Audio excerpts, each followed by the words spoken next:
As always, coding with Python will make your life much easier. Now to use component object model in Python, you just need a Python for Windows or Pywin library.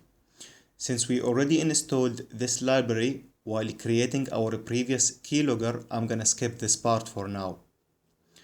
If you did a review to our previous HTTP reverse shell as I recommended, then understanding this section should be a piece of cake for you, as the code should look pretty similar to our previous HTTP reverse shell.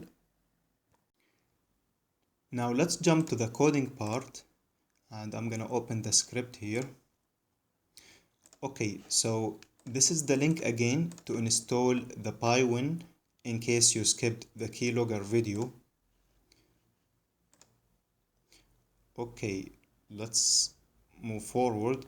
So here we start by creating an Internet Explorer object instance, and we set the visible option to 0, which means that the Internet Explorer will run in the background. Note that if we set the value to 1, then the Internet Explorer window will show up to the target desktop, and this is something we don't want. Now these post parameter, we'll deal with them a little bit later, so let's skip them for now. Okay, so moving on. Next we start by going into an infinite loop and navigate to our Kali IP address. Next, we will wait for the browser to finish loading. If the browser didn't load the page entirely, we will sleep for 1 second here. Note that when the browser finishes loading, the ready state will have a value of 4 and the second loop will be terminated. Next, we retrieve the HTML page into a variable called command. Then we convert the HTML entities into Unicode. Finally, we encode the command into ASCII string and ignore any exception which may occur while doing so. Now the final result will be the command that we should execute, and finally we will print it out.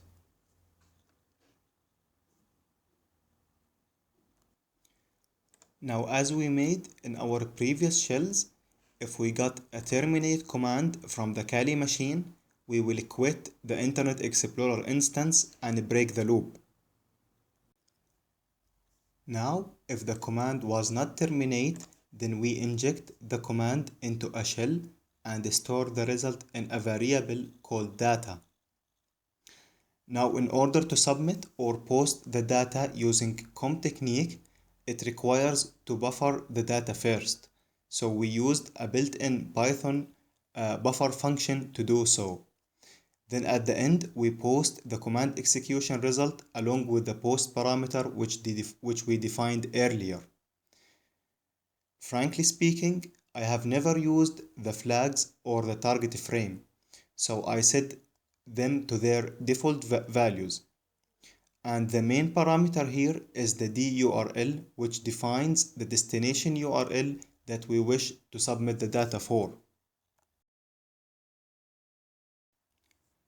Okay, so to recap really quick, let me first clear the screen here.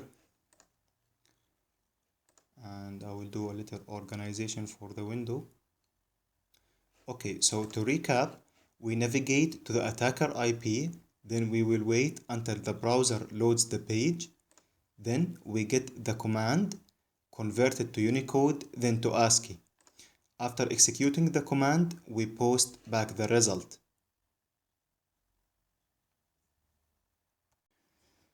Alright, right now let's jump to the attacker side a little bit. And here on the right side, we had the exact HTTP web server that we used earlier in our HTTP reverse shell. So let me run the script here.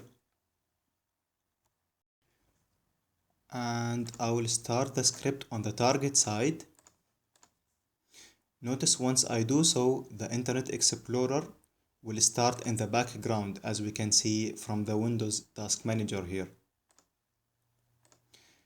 And also, as you can see, it's totally invisible to the user. So the IE is running, but as we can see, the GUI is not showing up here. Okay. And fair enough, we got our shell here. So let me do an ipconfig, and we got an exception for a broken pipe. Sometimes this happens, so let's try again.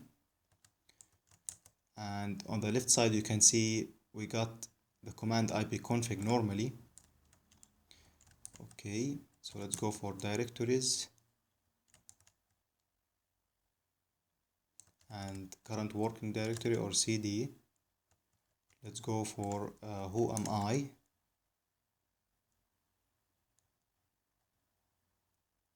r-a, and finally let's do a quick ping. So I will do 10.10.10.100.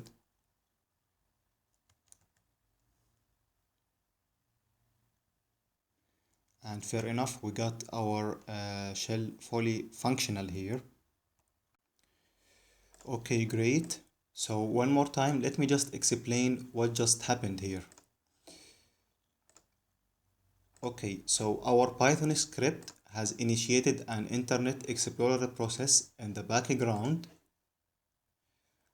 and we have used the Internet Explorer to navigate to our command and control server on the Kali side. Then we transfer the data using get and post back and forth between both of them. Now at the end, note that it's not only limited to a shell. You can also transfer files and submit data using COM protocol. I will leave it to you to discover the other features that you can do with a COM protocol. Thank you very much for watching.